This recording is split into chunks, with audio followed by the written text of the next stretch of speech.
Hey guys, so I'm making this video as to show kind of a workaround for allowing revising and editing passages to be read by text-to-speech.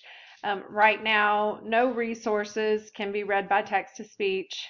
That's because most of the resources in the bank are reading passages, which technically cannot be read out loud to the student unless they are revising an editing question. And so this kind of is got just a quick workaround on how to make this resource something that text-to-speech will read. And so I've added, again, a reading passage with a couple of questions linked to it. And my first step is going to be to unlink the questions to the current resource. So I've added the resource, it added the linked items, and I'm just going to unlink those items to the resource. And I just click on that little paperclip looking thing and I select that and hit update. And I have two of them here, so I'm going to unlink that question as well. So now none of the questions are actually linked to the resource. The next thing that I'm going to do is actually click the edit button on the resource, and I'm going to copy and paste.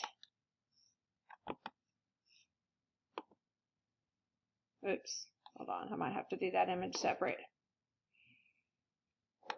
There we go, copy. And then I'm going to add a new item, and I'm going to add a selected response, and I'm going to paste, Control V, paste that reading passage into this, item box, right? And then here at the bottom, I'm actually going to say, right here at the bottom, have you read the passage carefully?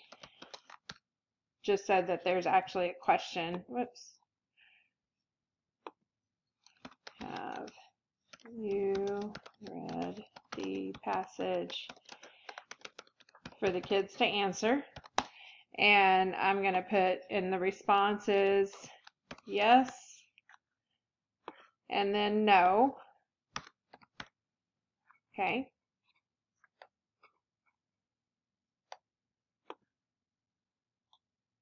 Let me delete that one. We only want two. All right. Create. And so now I have my reading passage up here.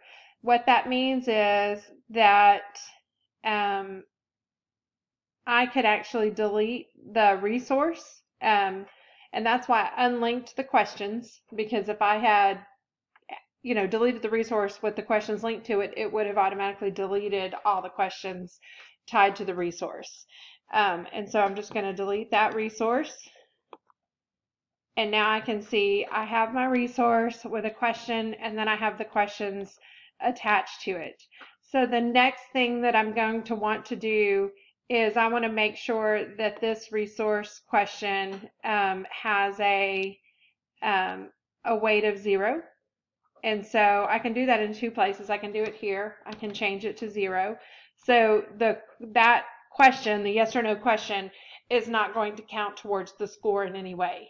So if I have 9 questions on the test and the raw score is 18, the raw score will stay 18. It doesn't count that as a 10th question. And so that's in there. Now it's a 0 weight. So I have this. Now it will now read this as a question. One thing to know is that you cannot use randomization when you do this because it will randomize. So again, don't turn on randomization once you've done this, because this will actually randomize these questions because they're not linked to a resource. And so it could randomize the revising and editing questions away from, move them away from the reading passage on the test. And so again, this is just a quick workaround for using text-to-speech with revising and editing passages. You can listen to it by going to the administration tab. Teachers can do this too. You can preview online testing, and you can actually read have it read to you so that you can hear what it sounds like, before you administer the test. But this is the only current workaround for reading, revising, and editing passages. You could also leave the resource as a resource, and where it says how should sentence 5 be changed, you could just copy and paste sentence 5 into this question. That does reduce the difficulty of the question, and so that's why our suggestion is that you just make the whole reading passage itself a multiple choice question with a 0 weight. All right, thanks so much.